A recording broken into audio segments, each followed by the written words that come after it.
So I think we can get us started. Hello, everyone. Thanks for joining us for the last CIIR talk series of Spring 24. Today, it's my pleasure to welcome Lawrie to UMass. She is actually a UMass graduate. She graduated with a PhD from the CIIR in 2003. She was working with Bruce Croft.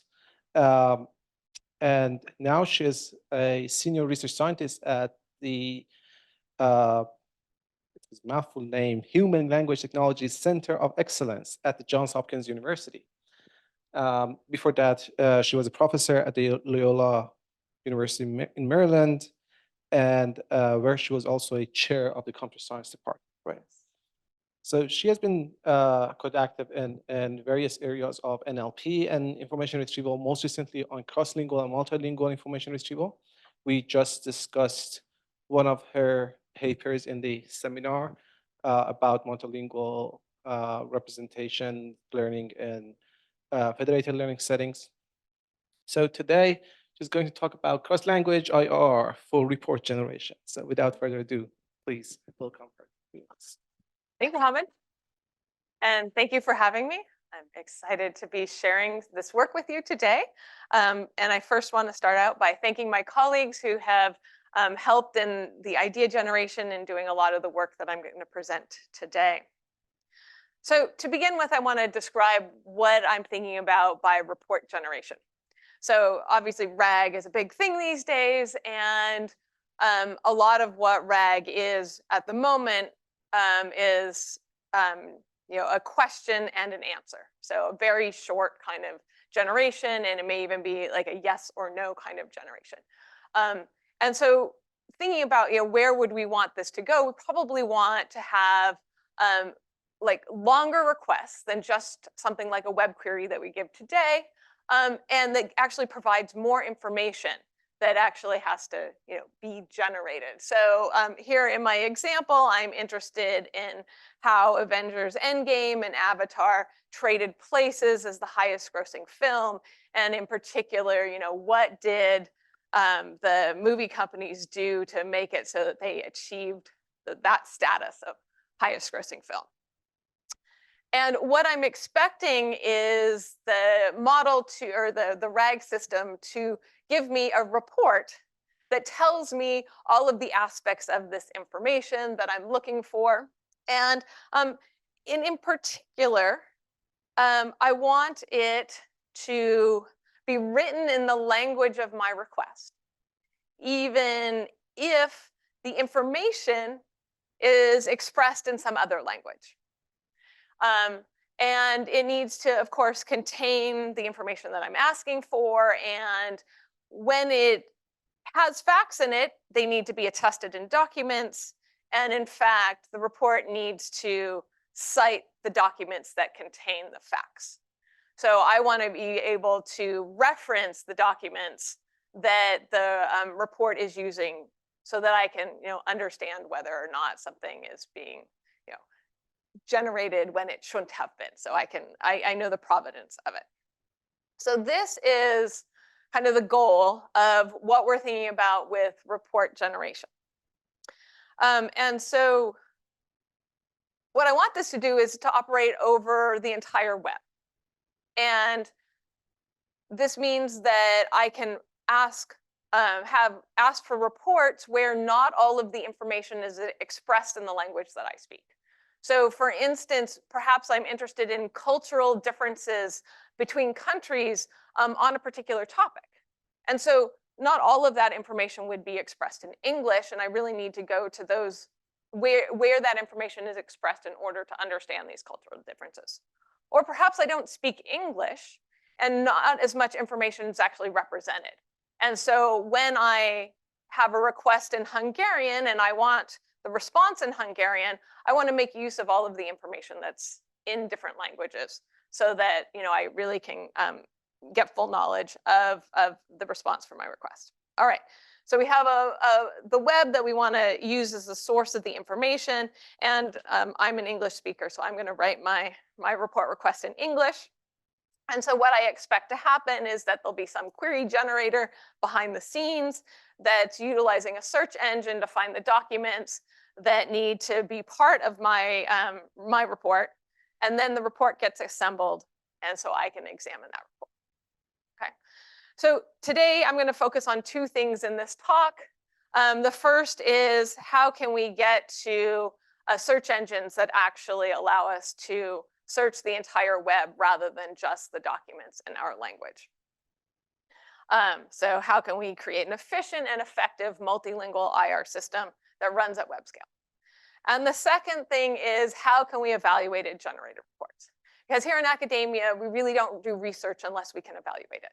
We have a really hard time like working on problems when we're just going to say, hey, it's good. Like we can't write a research paper on that. So the first thing we need to do is think about how could we evaluate such things, and then we can start to do research on that. So in this talk, I'm first going to define what cross-language IR and multilingual IR are, and then talk about an effective neural CLIR system, and then how to change it so that it can do MLIR, or multilingual information retrieval, and then finally how to scale it to the web. And at the end, come back to how do we evaluate report requests. And I should say that if you have questions at any time, please feel free to interrupt me. I can handle that. All right, so to begin with, cross-language information retrieval. So in cross-language information retrieval, we have a set of documents in one language. Let's say that they're in Chinese, and we're going to have queries in a different language, here English. And so what we do is we want to be able to use our English query to rank Chinese documents. And we'll get a rank list in response. So the ability to have a query in one language and your documents in another, that is the problem of cross-language IR. And so the key thing that makes this different from monolingual IR is that you have to have something in the algorithm that crosses the language barrier. And so that's really what we think about when we're going to design a CLIR algorithm, is how are we going to cross the language barrier? And here in this example, TwoLingual, it's on the web, you can access it.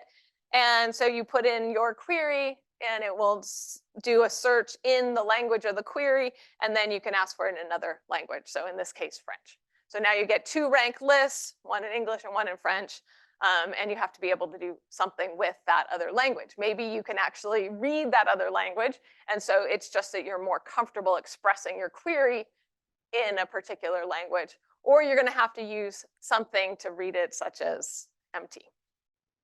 All right, but let's say that I also want to know what on this topic, what the Spanish information is. Well, now I had to do another search, and Italian, and Finnish, and Russian. And so you can see that as you want to add more and more languages, you end up doing more and more searches and having more and more ranked lists that you have to try to cope with all of the information. And so the way that this particular algorithm is crossing the language barrier is we are machine translating the query. So this is one technique to crossing the language barrier. All right, so this leads us to multilingual IR. And so here we're going to, again, express our query in some preferred language, but now our collection of documents is many different languages. And what I'm interested in is having a single rank list that has the most relevant information at the top, regardless of the language in which that information is expressed. So that is MLIR, or multilingual information retrieval. So you might say to me, hey, I have this great IR algorithm that runs on monolingual, and I know that MT is pretty good, so I just want to use that. And so we could, as TwoLingual did, translate the queries into the document language. But there are hundreds of document languages, and so you would be rerunning the same search hundreds of times. So that's not perhaps optimal. And in addition, MT systems are trained on full sentences, and they tend not to translate queries very well because there's a lot less context in a query than there is in a full sentence. So it also has effectiveness issues. So you might say, okay, well, we're going to just translate all the documents into the language of the report. but you don't know precisely what language there are, and so you don't want to be translating all the documents into lots of different languages.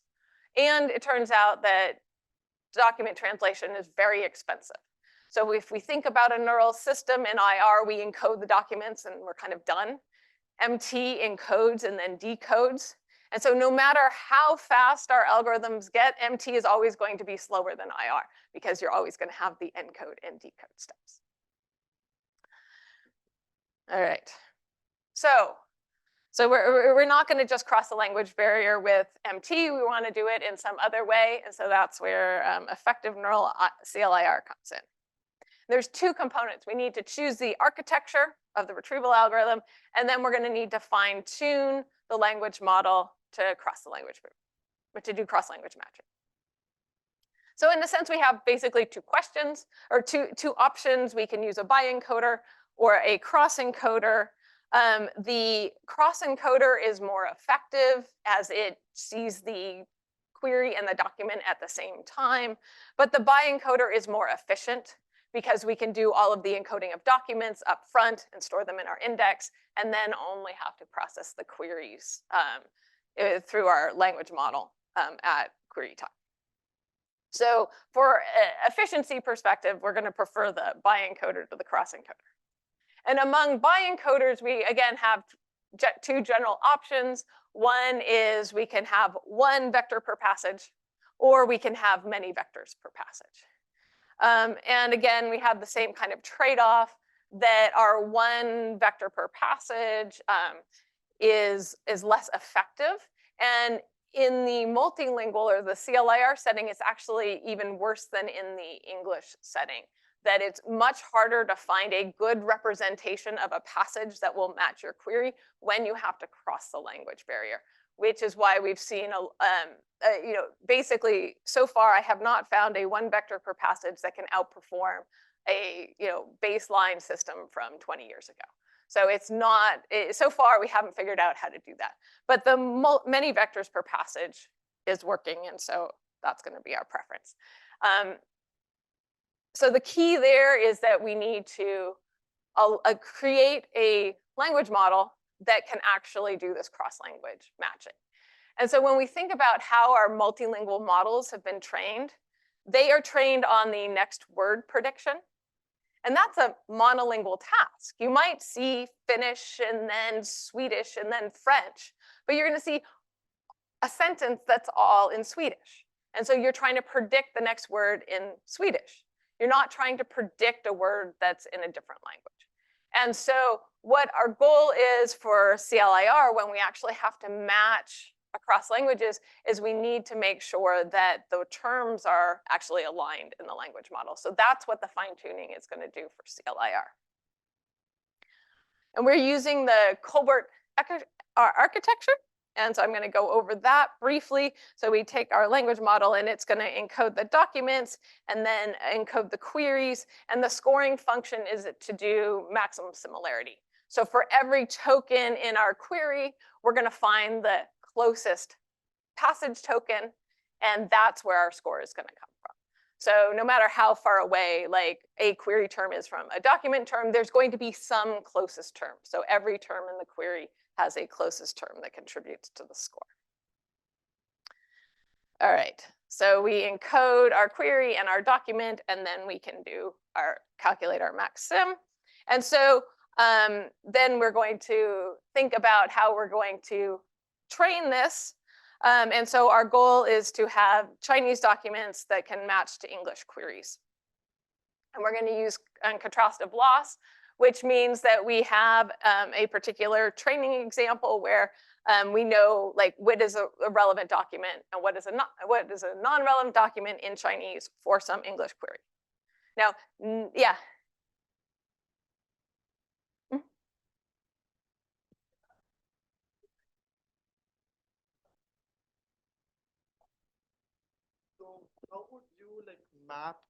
How would you map that thing to an English word? So I can give you an example in Hindi. Kal can be like yesterday or tomorrow, and that meaning depends on the sentence per se. So how would you actually handle that in this particular thing. Right. So, I mean, I guess my expectation is that the pre-trained language model has seen, was it CalD? Close enough. All right. So it has seen that word and it knows that it sometimes matches to yesterday and sometimes to tomorrow. So it has that sense already. And because these are contextualized embeddings, like we have those two concepts in the space. And so now when we want to do cross-language mapping, we have to bring our English term of yesterday to the version of that term closer together. So, I mean, that at a very high level, that's what I think is going on in the language model.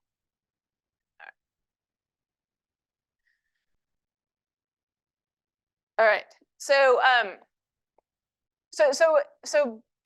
I mean, there's more than one way that you can train the language model to do that. And so you could imagine using MT data. And so that would have like a sentence in Hindi and a sentence in English, and it does help to kind of help to cross the language barrier. But it turns out we can do this pretty well in the whole IR task, where we have queries in one language and documents in another, and knowing whether or not a document in another language is relevant to a query. But natively, finding this kind of data is really challenging. There aren't large quantities of cross-language queries with relevance judgments because we don't have a lot of that kind of search going on today. Like, it's not like we can mine a lot of search engines to find their cross-language queries. So what are we going to do? Well, we do have MT. And MS Marco is out there, and it has lots of English queries and lots of English passages. And as I said, MT is better on documents than it is on the queries. So we can do a pretty good job, especially in Chinese, of translating our English documents into Chinese. And now we can match our CLIR setting. So we can train the model how to do CLIR for English and Chinese. And so this was work that we did in 2021. And so we submitted it to NeuCLIR, which is the TREC evaluation on cross-language IR in 22. And you can see the red bar is this ColBERT X architecture. And it was, at the time, the state of the art for neural end-to-end CLIR model. But of course, it's not the best. All of those other blue lines are hybrid models that we're re-ranking from cross-encoding. And in fact, this top performer was the most effective run using an MT5 model to re-rank a statistical system. All right, so we want to do better, right? We want to find out how can we train the model better than just using what we call translate train. But of course, as I said, with the cross-encoders, they have to see the documents and the queries at the same time. So you can't offload any computation ahead of time. And so they're very slow. And this is a really large model, so it's particularly slow. So instead, what we want to try to do is to combine the efficiency of our ColBERT X architecture with the effectiveness of cross-encoders. And that basically means we need a better way to train the CLIR model. And the way that we're going to do this is with distillation loss using Kale divergence. So our ColBERT model is our student model in this case, and the cross-encoder is the teacher model. And what we're getting from our cross-encoder are document scores. And so with the Kale divergence, what we're asking ColBERT X to do is to model the scores that are coming out of the cross-encoder. So, and it's more of a distribution of scores, which is why we're using Kale divergence. And so I think that there's a lot more signal when a biencoder is told about a score than just make this document higher than another document. So I think that this is one of the reasons why this is particularly effective for IR. All right, so of course the student model needs to learn how to do CLIR, and it's going to use translate train again, where we're giving it our translated MS Marco document, so translating it in Chinese. But the question is, what should we show the cross encoder? The only thing that we need from the cross encoder is a score for a document. So it may not need to see the CLIR examples. So there's really a bigger design space here for figuring out how to train the CLIR model.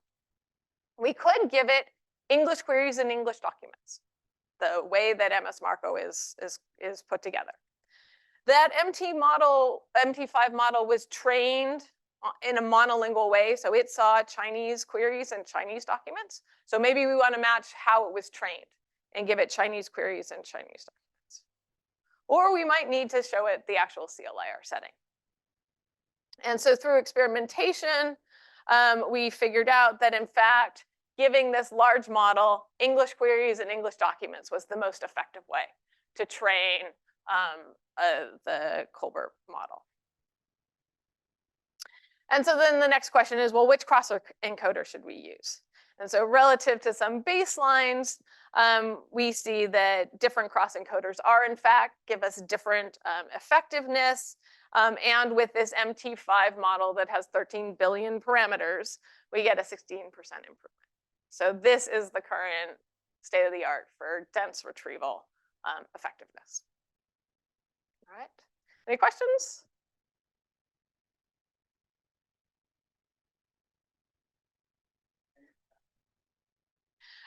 Is the same collections? No.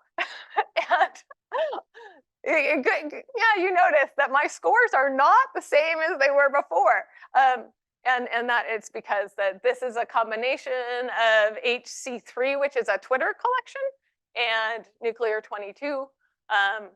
And other ones were NeuCLIR 22, just all by itself.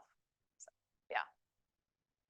What is the implication of that, finding that So basically, I think it is that the larger the cross encoder, the better it can do at producing scores. And so like if we were to go to even larger language models, they would produce better scores. I think that right now we're at a point where the cross encoder training the bi-encoder is as effective as doing a re-ranking. I didn't show you that. I took that part out of the talk, but we don't know at what point there'll be saturation. How well can the bi-encoder, like how long can the bi-encoder really keep up with the cross-encoder? So there are larger models than MT5 at this point, and so you could, look at larger models and see, are they more effective, and at what point does the bi-encoder not keep up? Just out of curiosity, do we know what is the teacher model's performance? Like what's the performance of these cross encoders in re-ranking? Yes, and I took that out. Okay, yeah. So in the end, so it really depends on your first stage ranker, right? And so the way that it was done at TREC, it was a document translation and then running in English. And so this is newswire. And NeuCLIR 22 is a newswire. We can do document translation really well on that. And so that's where that 0.5, 0.1 comes from. If we use PSQ, which is another old model of IR, which stands for probabilistic structured queries. And so basically what that's do is taking a statistical machine translation table to project a query in one language to probabilities of different words in another language. So doing that, these are the same. So if you re-rank PSQ, you get the same average performance as if you've used ColBERT X. And I mean, this is another thing to think about when we do IR experiments, but that average is hiding things, right? So PSQ doesn't have as good of recall. And so there's probably queries where re-ranking PSQ does better, and then there's other queries where it does worse, and on average, they're the same. And so, but we always accept that in IR. We have our 50 queries and the average, and we're gonna say, yay, we're good. So. All right, so now that we have effective CLIR, how do we make it be able to work on MLIR. So really the issue here is now not only are we trying to align two languages together, but we're trying to align all of the languages together so that we have the same terms in the same space in the language model. And so we're going to start with our ideas from fine-tuning the language model with contrast of loss. So we showed it English queries and Chinese documents, and now we're going to show it Chinese, Persian, and Russian. These are, in fact, the 3 nuclear languages. And so we want to have a model that can rank documents well, no matter which of these 3 languages it is. And so we have a couple choices on how we are going to train the language model. And in many tasks, in multilingual tasks, you create batches of a particular language. So you'd create your Chinese batch, and then your Persian batch, and then your Russian batch. And that works really well. So let's think of like named entity recognition. So you're trying to find what are the names in this language. I'm going to find them in Chinese. I'm going to find them in Russian. So it's kind of like you're still working monolingually, but in IR, we're actually trying to cross this language barrier. So we're doing something different than a lot of other multilingual tasks. So our other option is to mix the documents together, mix language batches. So we expose it to a Chinese, Persian, Russian batch, and so on. And so, as you might guess, in IR, we do better if we mix the batches. So if you're training an MLIR system, you want to mix the batches. We've gone to 4 or 5 languages. Going to 10 is hard, perhaps just because of GPU sizes and our ability to really mix languages. We've translated MS Marco into 100 languages. We have not yet been able to train an MLIR system that works on 100 languages. So there's still more work to be done in this multilingual setting, but we can do 3 languages pretty well with a Roberta extra large model.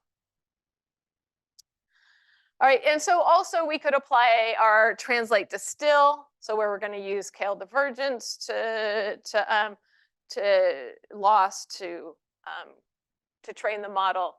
And so again, here there's a little bit more design space on how exactly you mix the languages together, and that's in our upcoming CIIR paper. So if you want to hear more about that, that will be presented this summer. But the take-home message is that translate distill works better in MLIR as well as in CLIR. All right. So now scaling to the web.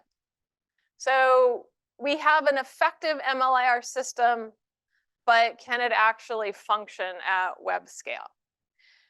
And so what it means to function at web scale, unlike the experiments that I've shown so far, where we have a fixed set of documents and we're going to index them, and then we're going to put do some querying for it, it's a static collection. But in the web, we have a stream of documents that are created over time. So that means that today I'm going to create an index, and I'm going to get some more documents today that I got to have in my index tomorrow or maybe in an hour. And so my index is dynamic. It's changing over time. And so, you know, our old algorithms, BM25, that's all been solved, and that's how, you know, web search is done today, is that we might do some re-ranking, but we still have our old inverted indexes that are working really well for us. But they're not necessarily going to work as well when we try to have our dense vectors. And so this is what we have to try to think about, is how are we going to deal with a large streaming collection? And so I'm going to now take you into how, in fact, ColBERT X works. So we have our documents, and when we index them, we run them through the language model, and we get a dense vector per subword or per token. All right? And so that means we have a lot of dense vectors. We have 128 floating point numbers per token in our document collection. And then all of those tokens, we're going to put it into a face index so that at retrieval time, we take our query and we get a fixed number of subword tokens, and we find all of the nearest document tokens And those are the documents that then we're going to re-rank using our maximum similarity. And in order to do the maximum similarity, of course, we need those dense vectors.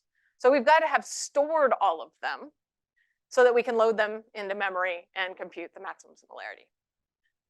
So this index is huge. With just 3 gigabytes of data, it's 170 gigabytes of data once you index it. You know, no web company is going to want to have that much disk space devoted to their index. So luckily, the folks that came out with ColBERT solved this with Plaid, and in a very clever way.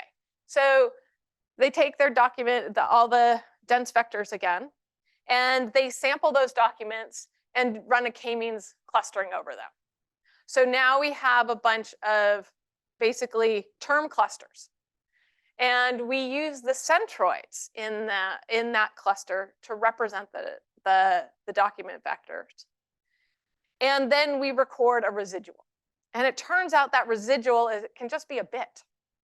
So now the cluster centroids, to identify which centroid the term is in, it's basically an inverted index.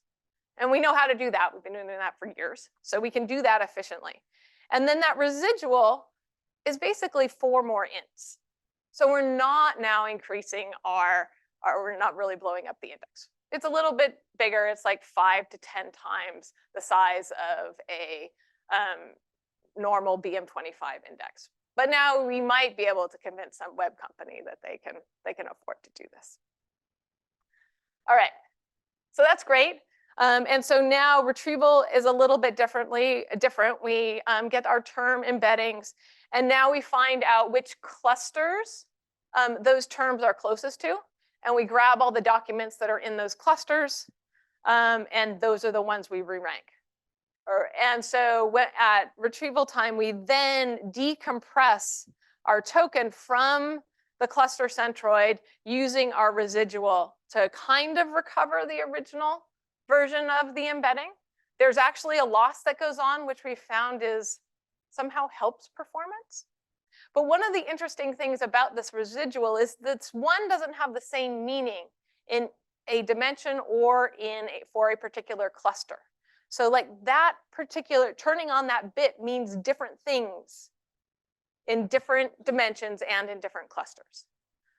And so I think that that's part of where the gain is coming from, but it also makes it really overfit to the data. And because of that, so it's space efficient. Yeah, that's wonderful. So, but because of that, when we start to stream, we have to at some point like sample the documents and build these cluster centroids, and they're based on this document. And as new documents arrive over time, they move further and further away from this particular cluster centroids. Like, so you could imagine like when COVID came out and that's part of the nuclear collection, like there were a lot of new terms suddenly, and they're not going to be part of your clustering index, and so you're not going to represent them very well.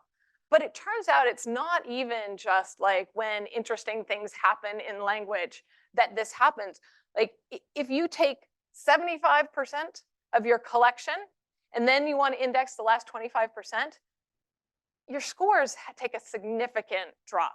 So that's why I said these centroids are very overfit to whatever data you sampled. And so you can't leave them in place for very long. But all you have when you get your new document is that old cluster centroid. So we're going to have to use it.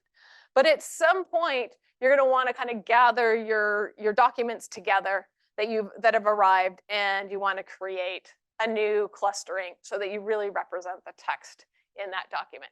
And that means that you're going to have to then re-encode all your documents so that you can re-index them. So it's kind of expensive, but it really has to be done to maintain performance. And so then at some point, as you go along now, at search time, you need to search each of these indexes. And it turns out that the scores are based on the underlying language model, not these individual clusters, so they can be merged. We don't lose effectiveness, and I'll show you that in a second, by having the index spread out. But as you get more and more indexes, you have to merge more and more ranked lists. And so that becomes expensive. So you kind of need to balance quickly getting to your own cluster centroids with not having too many different indexes. And so what we're proposing is that at some point you would roll that up into some larger index, and then you can move on. So here, if you think about as time goes by, you're going to have, a temporary shard that you index, and then that top level kind of represents that you've achieved. You're not going to re-index that data again, but there's other data that you will be in different stages of re-indexing, and the last bit will be using the prior centroids. And so, of course, you delete what you don't need anymore, and then we have some future ones to create. All right, and so we, of course, are interested in a multilingual setting, and NeuCLIR 22 and 23 are based on the same underlying document set with about 10 million documents in it, so kind of large. And here's our baseline system. And if we were to build an index over all of NeuCLIR, treating it as a static thing that we're doing research on, this is where our performance is, and we don't lose anything, basically, moving to this dynamic plaid shirt approach. But that's not that large. And so we also ran this on ClueWeb.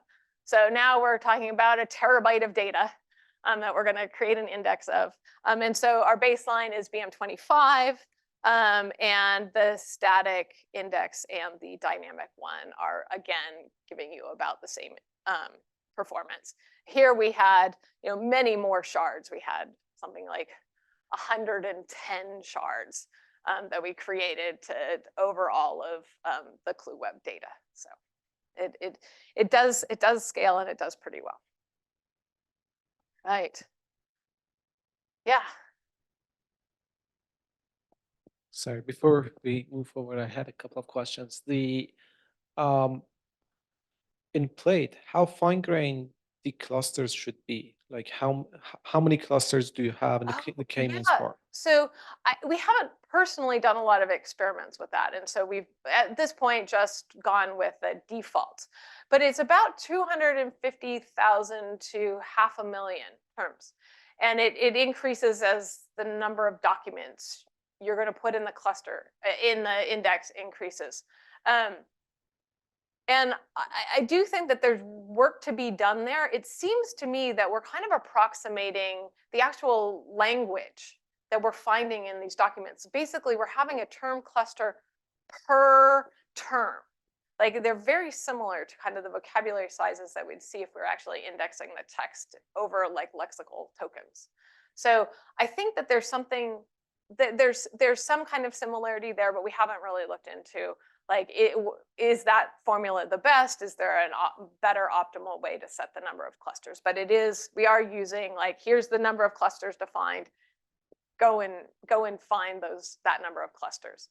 The other thing that we've seen is that the space is not evenly distributed. So we have a lot of clusters that are very close to each other, and then some that are kind of well distributed. And so you'll find that you could have a cluster with just 1 or 2 tokens in it, and then other clusters that have like 1,000 or so different tokens. Yeah, thank you. Yeah, a lot of ANN algorithms are basically based on these hierarchical representations like k-mean clusterings.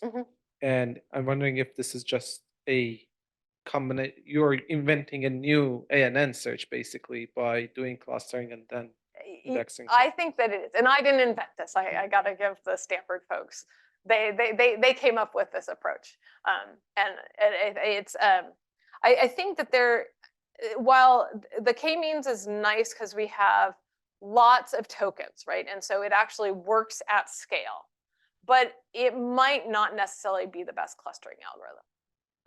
So there might be other ones that, and the other thing that as I said, like it could be that there's parts of the language that don't change. So you don't really need that part of the language to have like a different clustering every time you do it.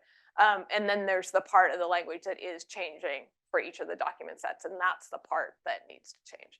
But we also haven't really experimented in that direction either. Thank you. Any other questions? Oh yeah, one more.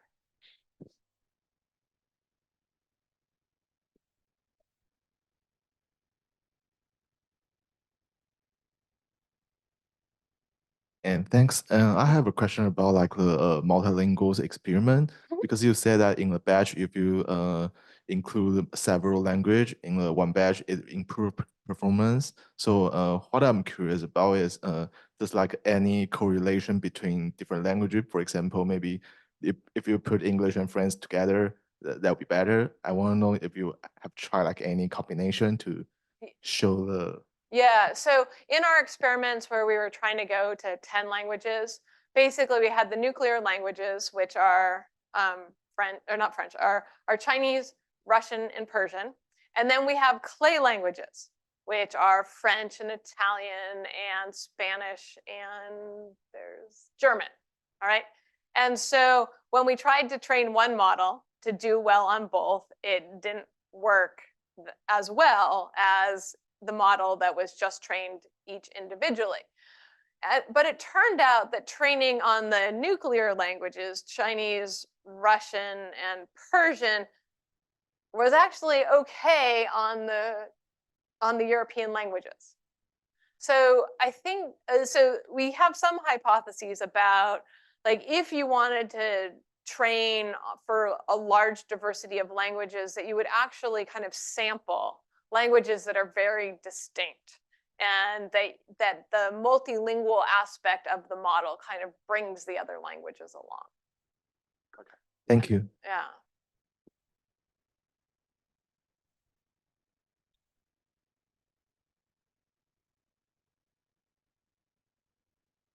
Right. So now that we can actually create an algorithm that's going to work at web scale, now we can imagine actually having some RAG system that can retrieve all the documents that we'd want to look at. And so now, how would we actually evaluate a report written for this task? And so remember, again, this is kind of our vision of how we're going to do RAG, and we're going to get our reports. And so what we need to evaluate is that it contains the requested information. So what we are imagining is that assessors will compose questions that the report should answer.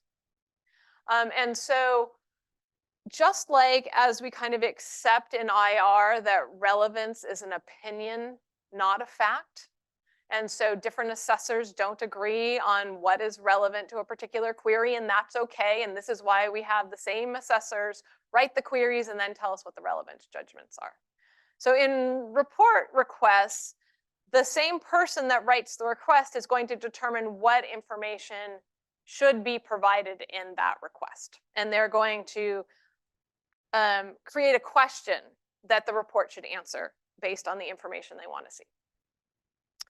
And then, crucially, our reports are going to cite documents that contain those facts. So what we're going to expect annotators to do is to actually create potential answers to their questions. And they're going to tie them to documents. So the annotator is going to say that, you know, in document 1, you're going to find this particular answer to my question. And in document 7, you might find a different answer to my question, and that one is also acceptable, an acceptable thing I would see in this report. And finally, that we don't want to penalize reports for correctly identifying other information that the assessor didn't think needed to be in the report, right? So as somebody that's is creating systems to write reports, your system might be correctly including information, and you shouldn't be penalized apart from the fact that your report can't get too long. So we're going to put a length limit on reports, and as long as you're under that length limit, if you include information that wasn't requested, as long as it cites the facts correctly, you're not going to be penalized.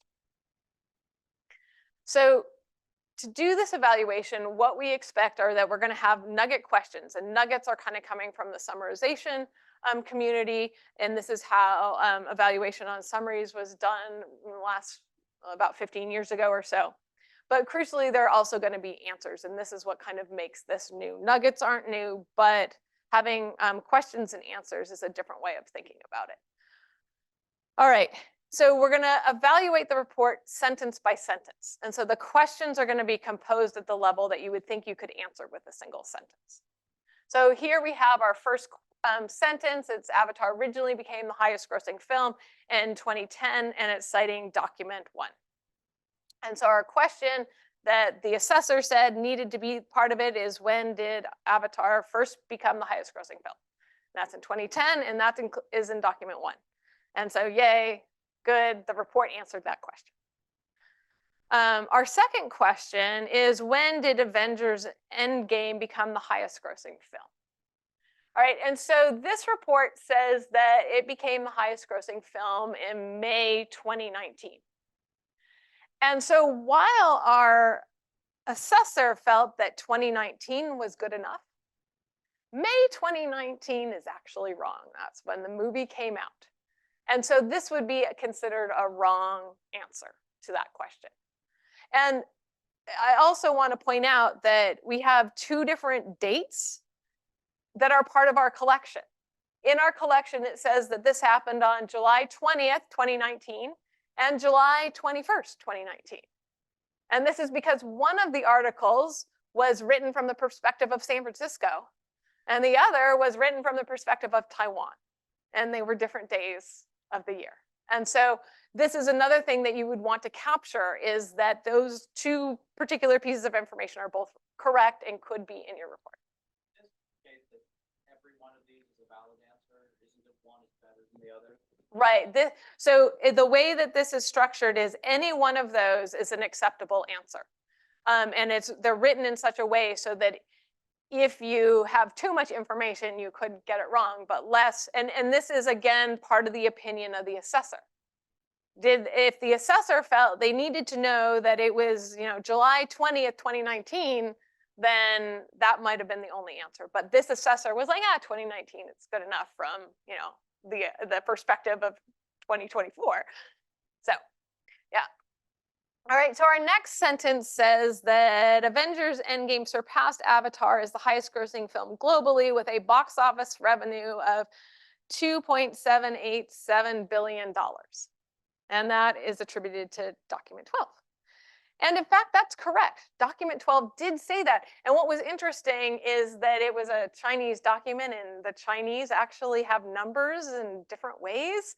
And so I had to go and ask somebody, is this number actually the same number? Because I'm not seeing it. Did MT make a mistake? And it was like, no, that's actually the correct way to translate a Chinese number into an English number. So that was something I learned in putting this together.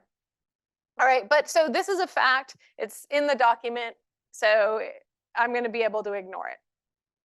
All right, my next sentence says 2 years later, Avatar was released in mainland China. And yes, indeed, that's another thing that we wanted to see. So yay, report. Okay, and then finally we have, let's see, when did this happen? And again, we have a variety of ways it was expressed in our documents. And March 2021 is, or I guess this just says 2021. That's good enough. All right, it's not cited. Thank you very much. It wasn't cited. So yes, because it's not cited, it gets done. It's correct information. It wasn't hallucinated, or was hallucinated because it didn't cite the documents, even though it was correct. So you're not going to get credit for that. And finally, we have a nice summary sentence. And summary sentences and background sentences and repeats of the same information all don't have to be cited. And so we'll ignore that as well.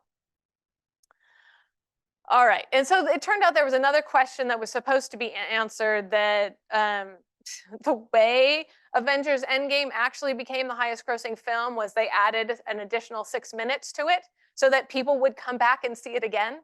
And so they only had an additional $800 million over Avatar to begin with, which is why Avatar was able to play the little trick with re-releasing it in mainland China. Yeah, so okay, so they added 6 minutes into the credits, and so that was something the report should have said. So overall, there were 5 questions to answer. This report got 2 of them correct. there were 6 total sentences. We ignored 2 of them because they kind of added information or didn't need citations. And it answered 2 questions. Now, it could be that it answered a question multiple times. So the correctly answered and answered a question might be different numbers, depending on what, because the perspective from the first is number of questions and the perspective of the second one is sentences. And so now we can have recall and precision measures. Our recall measure is how many questions did the report answer correctly divided by the total number of questions or nuggets. And the second one is how many sentences contained answers that we were interested in divided by the number of sentences minus those ones we ignored. So basically ones that correctly cite information or don't need any citations. And so here we have the recall for this report would have been 0.4 and the precision 0.4. So now we can actually score a report, and thus we can do research on generating reports. And this is the way TREC NeuCLIR is going to be evaluating generated reports this year. And if you're interested in doing this task, I invite you to put together a system. You don't even need a CLIR system. These will all be CLIR, not MLIR this year. We figured that was like a bridge too far. So generating reports from Chinese documents, generating reports from Russian documents, from Persian documents. If you don't have such a system, we have one online that once you register for TREC, you can get access to. Or you could create your own systems and do some CLIR or MLIR. And in addition, we're doing CLIR over technical documents. And the reason technical documents are interesting is that MT is really bad when you start to move away from news genre.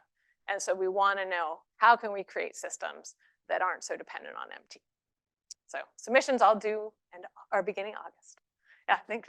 So the evaluation that you set up, Mhm. does that require a human to judge every sentence of a submitted thing right now? Right now. But so the whole idea is that while humans are going to be in the loop doing judgments at TREC, that we were trying to envision a system where you could take the human out and put in a machine. And so that was another aspect of the evaluation that we were trying to do, was to be able to imagine that with today's technology or maybe next year's technology that we might be able to do it. But again, that's yet another research question and something that we'll be able to measure with the data that's generated at TREC. Any questions?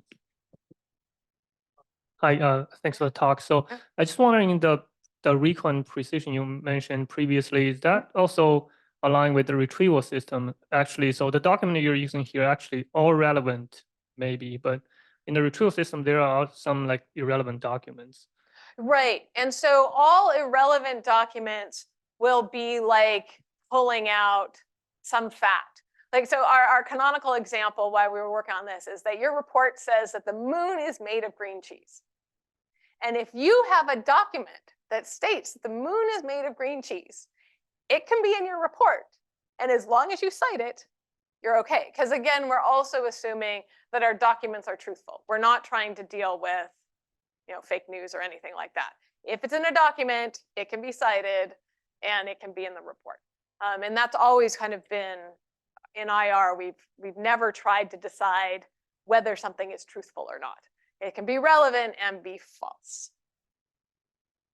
Thank you. Any other questions? So we have time, so I'll take advantage of that. The last slide is like, stupid. I hate writing takeaway slides, so I'll let you read it while I answer questions. Yeah. MLIR system. Okay. Was there any biases toward specific languages, like? So in fact, another of our papers at CIIR this year is on MLIR fairness. Mm-hmm. And so it's hard to measure. And so we did come up with a way of measuring whether or not it was fairly ranking a system. And in fact, we are seeing biases. And so, but now that we can measure it, we can try to start to address that. And so one thought we had was, oh, well, that can be another training objective and to try to help with the fairness. But yeah, it is definitely a question, and it's also related to how well we can machine translate. So Persian is not as high a resource language as Chinese. And so we definitely see that we aren't doing quite as well in Persian. We're more likely to be biased against it, not recognizing relevant information that is in Persian, especially when we put the languages together. Yeah, I see. And then the mixed language training, I mean, like if you did any experiment, did that help with the biases or?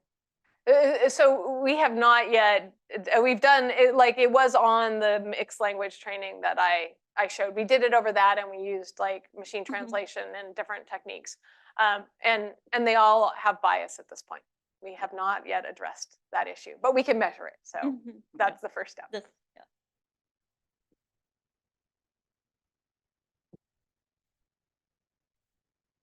So I'll go for another questions about that plate model. So the k-means part of it, isn't that too expensive? So you have like in the web, you're trying to scale it up to the web.